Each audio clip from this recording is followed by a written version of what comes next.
गया शहर की सबसे लग्जरी होटल होटल आर्यावर्त शादी पार्टी के लिए मैरिज हॉल, मैरिज गार्डन एवं रूम उपलब्ध है।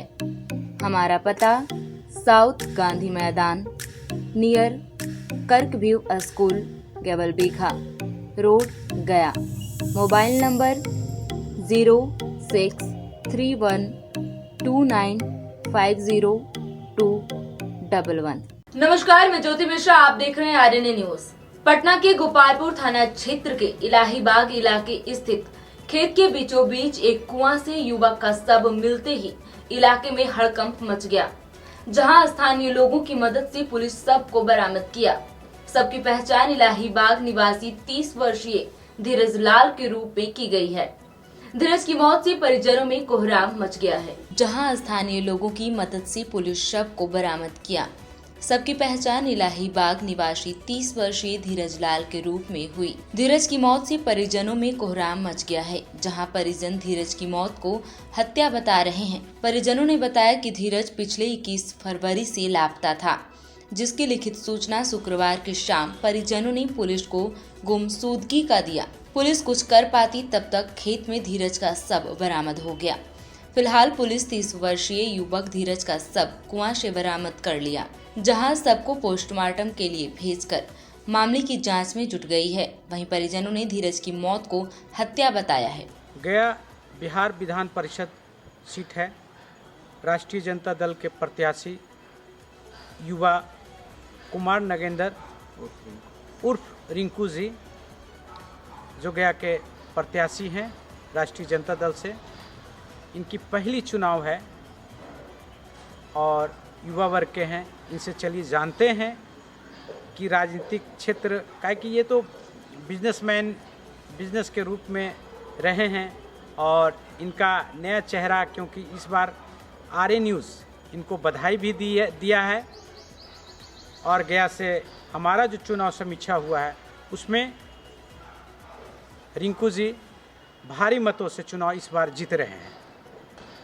लेकिन देखना यह है कि इनकी सोच क्या है, क्या ये युवा वर्ग से आ रहे हैं, इनकी क्या सोच है, गया के लिए क्या करना चाहते हैं, इनका आगे का क्या क्रियाकल्प है, इसके बारे में हम चर्चा करेंगे। और रिंकू जी को सबसे पहले मैं धन्यवाद दूंगा कि आरएनए न्यूज़ में आपका स्वागत है।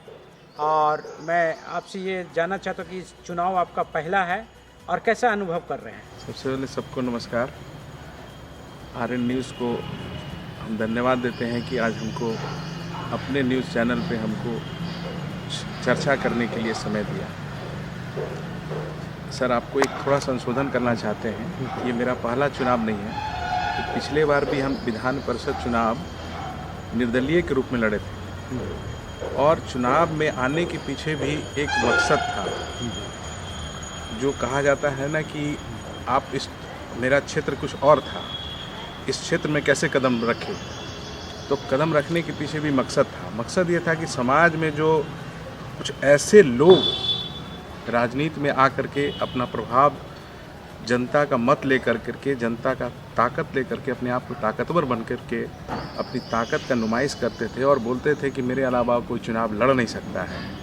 तो मैं सबसे पहले उन लोगों को आईना दिखाने का काम किया। एक साधारण व्यक्ति, एक शरीफ व्यक्ति भी चुनाव लड़ सकता है। इतना बड़ा चुनाव जो एमएलसी का कहा जाता था, मैं चुनाव लड़ करके पिछले बार मजबूती से लड़ा और लोगों को एहसास कराया कि कोई भी व्यक्ति चुनाव लड़ सकता है। और अपने उपस्थिति को बहुत अच्छे तरीके से मैंने दर्ज किया। इस बार हमको मौका मिला है राष्ट्रीय जनता दल महागठबंधन के प्रत्याशी के रूप में। तो सबसे पहला मेरा जो दायित्व था, जो चुनाव जो होता है, कोई भी चुनाव हो, चुनाव मुद्दे के आधार पर लड़ा जाना चाहिए। एमएलसी चुनाव 20 वर्षों में एक ही आधार पर लड़ा जाता था, पैसा पैसा पैसा पैसा। हम चाहते हैं कि कोई भी चुनाव हो तो मुद्दे से चुनाव हो। और मुद्दा कहाँ से आता है? मुद्दा जनता की जो समस्याएं होती हैं, अभी मुखिया जी का, वार्ड का, पंचायत समिति, इन लोगों की जो समस्या है, वो हम इस समस्या को मुद्दा बना करके चुनाव लड़ना चाहते हैं। जो 2.5-3 महीना से जो हम लोगों के बीच में घूम रहे हैं, सबसे पहले उनकी मुद्दा पे हम चर्चा करना चाहते हैं। तो क्या मुद्दा क्या है आपका? मेन जो मुद्दा है ये इस बार जो चुनाव लड़ रहे हैं क्या मुद्दा बनाएंगे आप, क्या है? हमने मुद्दा बनाने का या प्रयास पार्टी किया। एजेंडा है? नहीं, सबसे पहले जो अभी लोग कहते हैं कि जो वोट लेके जाते हैं और हमको पहचानने से इनकार कर देते हैं, फिर पलट के आते नहीं हमारे बीच में। हाँ। वही कारण है कि आज जो थोड़ा थोड़ा पैसे के लिए लोग पीछे भागते हैं। मैं इस जो समस्या लोगों के मन में है उसको उसी खत्म करना को चाहिए। खत्म करके और उसी को सबसे पहला प्रमुख मुद्दा बनाया और बताया कि सबसे पहले जो आप अपनी पहचान खो दिए हैं। लोग चुनाव में वोट मांगने तक नहीं आता था। एमएलसी चुनाव में हम सबके घर घर जा कर के, हर एक वार्ड और मुखिया के दरवाजे पे जा कर के बताते हैं कि आप अपनी जो पहचान है ना उसको अपने आप मत मिटाइए। इसमें जो लोगों से आप मिल रहे हैं, बात कर रहे हैं, क्या लोगों से मिल रहे हैं, मुखिया से, वार्ड सदस्य से, जिला परिषद से, क्या उनका क्या गिरवांशी से क्या सरकार से उम्मीद है या आपसे क्या उम्मीद है? सबसे पहला उम्मीद यही है कि भाई जीतने के बाद हमको पहचानिएगा और आते रहिएगा। तो मैं लोगों को बता रहा हूँ कि जब मैं नए तरीके से चुनाव लड़ने आया हूँ, लोग को एहसास कराया, पहले विश्वास जीतने का कोशिश किया कि अभी जब इस तरीके से हम चुनाव लड़ रहे हैं तो हम उम्मीद कीजिए, विश्वास कीजिए हम पे कि चुनाव के बाद भी हम कुछ नया करके दिखाएंगे। आज जो मुद्दा है, बेसिक मुद्दा, बहुत सारी समस्याएं हैं। आज मुखिया जी वार्ड पे लूट के ले जाता है कोई और, एफआईआर उन पे होता है। मेरा कहना है कि अगर एफआईआर ही होना है तो सबसे पहले पदाधिकारियों पे होना चाहिए, जिसके संरक्षण में लूटा जाता है। बेचारा मोहरा बनता है मुखिया और वार्ड सदस्य। आज वेतन की समस्या है, आज 500 रुपया वेतन उनको दे करके वार्ड को 2500, ये क्या है? एक मजाक नहीं तो है क्या? हम चाहते हैं कि कम से कम एक मिनिमम वेजेस तो मिले उनको। कम से कम जो हम लोग उसको प्रेरित कर रहे हैं चोरी करने के लिए, वो नहीं चाह रहा है, तब भी बाध्य होकर के पारिवारिक दबाव में आकर के, पेट के दबाव में आकर के लोग गलत सलत करने के लिए तैयार हो जाता है, किसी के दबाव में, पदाधिकारियों के। असल लूट तो वहाँ है, 35-40% लोग लूट लेके चले जाते हैं। लोग कहते हैं कि सर हम कुछ बोलना चाहते हैं लेकिन हमारे पास ताकत नहीं है, हमारे पास आवाज़ नहीं है, हम बोल नहीं पाते हैं। जैसे ही बोलने का प्रयास करते हैं तो हम पे जांच के नाम पर एफआईआर का धमकी दे करके हमारा शोषण होता है, हम चुप हो जाते हैं। एक्चुअली क्या है ना कि जो अब तक चुनाव लड़े उनको भी नहीं पता था कि एमएलसी होता क्या है। वो सिर्फ इतने तक में सीमित कर दिए, दायरा कर दिए कि हमको पावर बस नहीं, बस इतना कि एमएलसी कुछ नहीं है। एमएलसी बहुत कुछ है तो 2 को चापाकल में दायरे में बंद कर दिया। मेरा कहना है कि जो अगर बाई द वे चापाकल ही आप समझ में आता है कि चापाकल ही तक एमएलसी सीमित है, तो कम से कम वैसे चापाकल ही देना है तो वैसे लोग ऐसे तरीके से दिया जाना चाहिए था कि कम से कम वार्ड और मुखिया महोदय से अनुशंसा लेकर करके उनके मत के अनुसार, उनकी सहमति के अनुसार वहाँ चापाकल लगना चाहिए था। लेकिन यहाँ तो ये हो जा रहा है कि ऐसे बंद तरीके से चापाकल दिया जा रहा है जिसकी पानी कोई पीता होगा कि नहीं पीता भगवान ने जानता। हम सचिवालय में बैठ करके खर्च का प्लानिंग ना करें। जो पहले हुआ करता था कि आम सभा होता था, ग्राम सभा होता था, उस तरीके से योजना का क्रियान्वयन हो। आज जो हम, इसलिए तो पिछले बार भी नारा दिए थे कि न विधानसभा न लोकसभा, सबसे मजबूत हो ग्राम सभा। मैं युवा सब लोग से अपील करना चाहते हैं कि जब भी चुनाव हो, चुनाव में वोट बर्बाद मत कीजिए, सोच समझ करके वोट दीजिए। झूठ सच पे वोट मत दीजिए, जात के नाम पे वोट मत दीजिए, धर्म के नाम पे वोट मत दीजिए।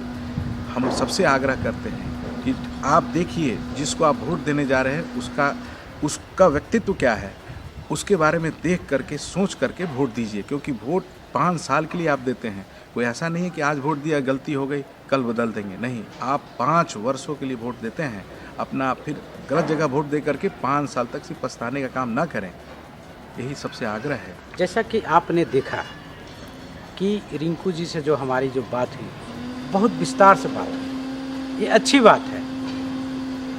जब तक विस्तार नहीं होगा ये न आप जानिएगा या न मीडिया जान पाएगी। और हमारा कर्तव्य है कि आप तक मैं पहुंचाऊं।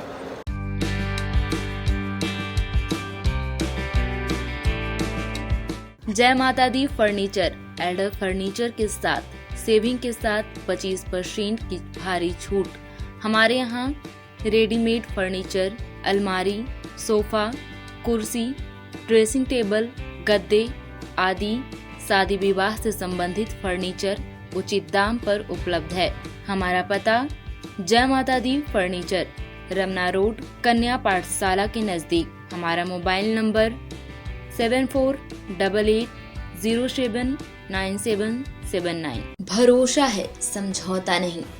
आज ही घर ले आइए अपने हीरो, जिस पर है करोड़ों का भरोसा और जिसमें है world class multi sensor technology, जो आपको दे बेजोड़ माइलेज और मजबूती। हमारे यहाँ एक्सचेंज सुविधा एवं फाइनेंस सुविधा उपलब्ध है।